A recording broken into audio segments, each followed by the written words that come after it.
बहुत साल पहले यूरोप के एक विशाल राज्य के छोटे से गांव में स्टेला नाम की एक लड़की अपनी सौतेली माँ डायना और बहन जेनिफर के साथ रहती थी। स्टेला के पिता की मृत्यु के बाद उनकी सौतेली माँ उसे घर की नौकरानी की तरह रखती थी। उसे खाने में अक्सर बासी खाना दिया जाता था और अपनी सौतेली बहन के पुराने कपड़े पहनकर उसका गुजारा होता था। एक दिन उस राज्य में घोषणा की गई कि राजकुमार के लिए लड़की देखी जा रही है और राजा ने राज्य की सभी लड़कियों को आमंत्रण दिया है कि वे आएं और उत्सव में भाग लें। स्टेला की माँ डायना और सौतेली बहन जेनिफर यह खबर सुनकर खुशी से बहुत उत्तेजित हो गईं। बेटी जेनिफर, तुम्हें अब अपना वजन कम करना होगा। अगर तुम चाहती हो कि तुम्हारी शादी राजकुमार से हो तो तुम्हें अपनी सुंदरता पर अब विशेष ध्यान देना होगा। अरे स्टेला कहाँ मर गई? अरे जल्दी आ। जी माँ, आई। अब जेनिफर को तुम ही खाना परोसोगी। पहले मुझे दिखाना, फिर परोसना, समझी? इसका पूरा ख्याल रखना। समझ गई कि नहीं? जी माँ, मैं समझ गई। राजकुमार के उत्सव के लिए अब जेनिफर को तैयार करना है ना? स्टेला, हम दोनों की जूतियाँ ले आओ। अब हम बाहर कुछ सामान लेने जा रहे हैं। स्टेला दौड़ कर जाती है और दोनों की जूतियाँ ले आती है। दोनों सामान लेने के लिए निकल जाती हैं। स्टेला भी चाहती थी कि वह राजकुमार के उत्सव में जाए। माँ, क्या मैं उत्सव में देखने के लिए चलूं? मैं सबसे पीछे खड़ी रहूंगी। नहीं नहीं, कदापि नहीं। हम तुझे वहाँ नहीं ले जाएंगे। वहाँ जाने की बात भी मन में मत लेकर आना, समझी? बड़ी आई उत्सव देखने वाली। दोनों माँ बेटी राजकुमार रॉबर्ट के उत्सव में भाग लेने हेतु कपड़े और सामान खरीदने के लिए निकल जाती हैं। बेचारी स्टेला मन ही मन बहुत दुखी होती है और खिड़की के पास बैठकर रोने लग जाती है। उसकी आंसुओं की बूंदें खिड़की के पास रखे गमले की लिली के फूल पर गिरती हैं।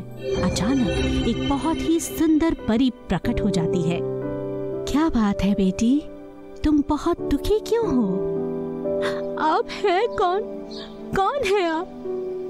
मेरा नाम लिली है। मैं फूलों की परी हूँ। बताओ बताओ मुझे, तुम रो क्यों रही हो? स्टेला लिली से सारी बात बताती है। अब राजकुमार के उत्सव में सिर्फ 1 सप्ताह बचा है। मेरी बहन जेनिफर उसमें हिस्सा लेने वाली है, लेकिन मेरे लिए पूरी मनाही है। स्टेला बिटिया, तुम चिंता मत करो, मैं तुम्हारी तैयारी कर दूंगी। पर परी रानी, मेरे पास ढंग के कपड़े भी नहीं हैं। जब लोग मुझे वहाँ देखेंगे तो मेरा पहनावा और साज सजावट को देखकर मुझ पर हंसेंगे। स्टेला, तुम्हें भगवान ने बहुत सुंदर बनाया है। तुम्हें सजाने का काम मैं कर दूंगी। स्टेला के जीवन में परी एक आशा की किरण बनकर आई थी। राजकुमार के उत्सव की रात आ जाती है। स्टेला, हम दोनों उत्सव में जा रहे हैं। घर का ख्याल रखना और जितना खाना बचा है पूरा खा मत लेना। आजकल तुम्हारी भूख बढ़ती ही जा रही है। और हाँ, हमारे आने तक घर पूरा साफ सुथरा होना चाहिए, ठीक है? आप लोग आराम से जाइए। आपके आने के बाद आपको घर चमकता हुआ मिलेगा। जेनिफर और डायना उत्सव के लिए निकल जाते हैं। स्टेला दौड़कर फूल के पास जाकर उस पर पानी की कुछ बूंदें गिरा देती है। लिली परी फिर से प्रकट हो जाती है। स्टेला, तुम बहुत खूबसूरत नजर आ रही हो। नियमित काम करने के कारण तुम पूरी तरह से फिट दिखाई दे रही हो। हाँ, वो तो है, पर अब तक मेरे पास ना अच्छे कपड़े हैं और ना अच्छे जूते। मैं तो अपने बाल तक नहीं बना सकी। मैंने कहा था ना तुमसे कि उन सारी बातों की चिंता तुम्हें नहीं करनी है। परी अपनी जादुई सितारा छड़ी चलाकर स्टेला के सर पर घुमाती है और स्टेला की पूरी तरह पलट जाती है। लंबे सुंदर बाल, एक सुंदर सी रत्न जड़ित ड्रेस, आकर्षक जूते और ऐसे दस्ताने जिन्हें छूकर ऐसा लगे कि आपने किसी मुलायम रेशमी कपड़े को छू लिया है। स्टेला अपने आप को आईने में देखकर दंग रह जाती है। क्या ये वाकई में मैं हूँ? मुझे तो विश्वास ही नहीं हो रहा। मैंने तो सिर्फ तुम्हारे कपड़े और जूते बदले हैं। तुम्हारे चेहरे की सुंदरता तो मुझे बदलने की जरूरत ही नहीं पड़ी। वास्तव में तुम एक अनुपम सुंदरी हो। परी रानी, आपका बहुत बहुत धन्यवाद, पर उत्सव में पहुंचने में मुझे देर ना हो जाए। घबराओ मत, मैंने उसका भी इंतजाम कर दिया है।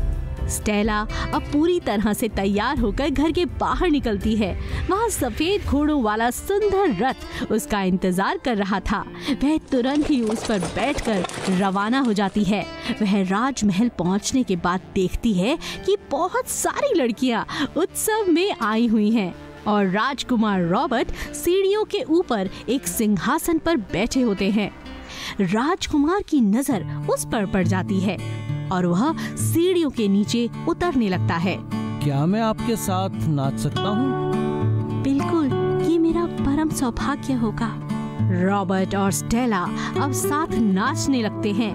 उन्हें साथ नाचता देखकर बाकी सारी लड़कियां जलने लग जाती हैं। राजा और रानी यह देखकर बहुत ही खुश होते हैं कि वे जान चाहते हैं कि उनको अपनी होने वाली बहू मिल गई है। लेकिन उतने में ही स्टेला की सौतेली माँ और बहन गुस्से से वहाँ से निकल जाते हैं।